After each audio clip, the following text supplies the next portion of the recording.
tu as aux jambes, toi? J'ai la thrombose spinale. Et c'est quoi? Ça fait quoi? Parce que je peux pas marcher. Et c'est embêtant ou pas? Non. C'est une maladie génétique neuromusculaire et dégénératrice. Donc c'est une maladie qui affaiblit tous les muscles.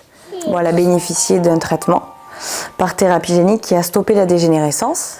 C'est un travail quotidien pour qu'elle puisse justement retrouver cette force qu'elle a perdue. Donc avant, elle ne pouvait pas tenir assise, elle ne pouvait pas tenir sa tête, se servir de ses bras, oui. Parce qu'avant, j'étais obligée de la porter H24. Là, je la pose par terre, elle se déplace sur les fesses. Est-ce que tu peux manger facilement? Non. Manger toute seule, c'est important pour toi?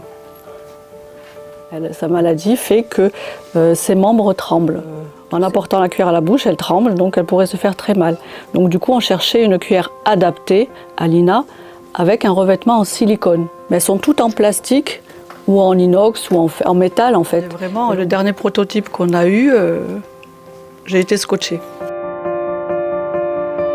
C'était de venir chercher ici les technologies nécessaires pour pouvoir le fabriquer de manière pérenne. Donc en fait, je travaille en partenariat avec le Human Lab. Ça nous a demandé un petit peu de temps. Dès que je rentre dans cette pièce, en fait, ça me donne de nouvelles idées. Donc oui, n'importe qui peut venir nous voir au Human Lab. Ça pourrait être un projet universel. À la fin, quand le prototype sera fonctionnel et validé, tout sera open source, partagé librement. Je suis lycéen, seconde générale. Enfin, j'ai toujours été le petit, un peu plus gros que les autres. J'ai fait 2 séjours. C'était hyper cool parce qu'il y avait une bonne ambiance entre les camarades. Vu qu'on était tous un peu dans la même situation. Oui. On se sent accompagné parce que dans la vie de tous les jours, on voit pas trop de gens dans la même situation. Donc, ça crée une cohésion. Il est devenu plus responsable de lui-même. Il a pris conscience en fait du problème. On a des activités théoriques, donc ça nous apprend comment fonctionne le cerveau, la sédentarité. Alors maintenant, on a changé nos habitudes alimentaires. Bonjour Anthony. C'est une famille, moi je dirais, parce que avant qu'il ne rentre ici, qu'il n'ait la chance de venir ici, on est passé par bien des combats au niveau scolaire. Qui a Métis, c'est plus qu'une équipe pédagogique ou tout ce qu'on veut, c'est une famille.